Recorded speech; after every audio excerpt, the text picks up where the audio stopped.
قال ربي يعلم القول في السماء والأرض وهو السميع العليم.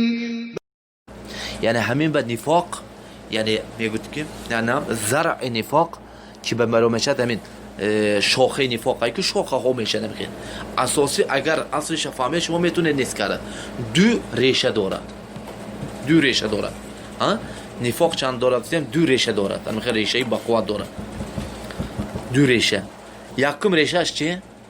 ریا. دوم ریشهش چیه؟ کذب. کذب. فهمیدین؟ یکم ریا. یکم چی بدست؟ یعنی ریای معنی چه می‌دونید؟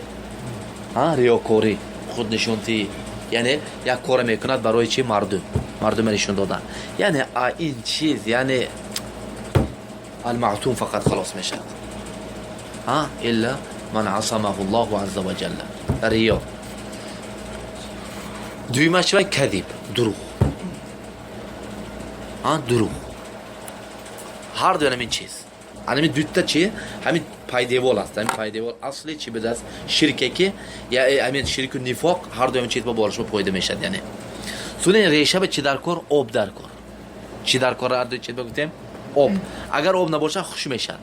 آب چی دارد؟ یعنی دو چشمه. دو چشمه. این دو چشمه کذب و ریا چی میدونید؟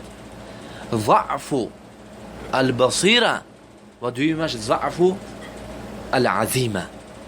ضعف البصیره و ضعف العزیمه. همین دو چشمه دارد. چی بدست؟ یعنی ضعف بصیره. بصیره معنیش چی؟ بصیره چی گفتید؟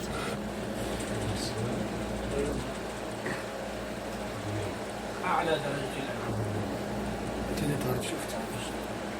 بصير بصير زي عميق بدون خارج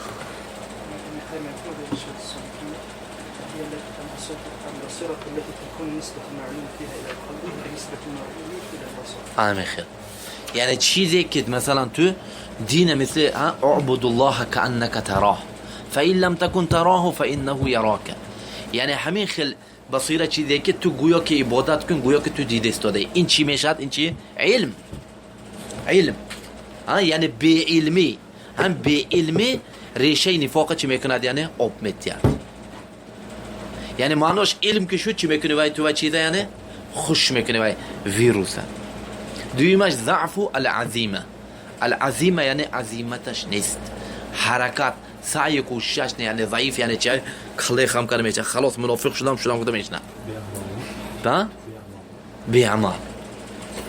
خلی خم کرده دست چی میکنه؟ یعنی صد داده مثلا چی؟ تسلیم میشه. عزیمه یعنی چی؟ باید که مگوید که نه. ترسد و ضد ترس چیکار کنه؟ یعنی شکند این چیزه. علمی 4 رکن بودست. یعنی نفاق فهمیدید چی میشه دست؟ یعنی دو ریشه دارد و دو آب داشته بودست. اگر هر 4 یعنی تو نفت کنی باذن الله نفاق خلاص میشه. این چی بودست؟ یعنی ریای دروغ بی علمی و بی حرکتی. فهمیدید؟ علمی ما باید که مثلا چیکار کنیم؟ یعنی ما مسئله شرک از بین برده شود.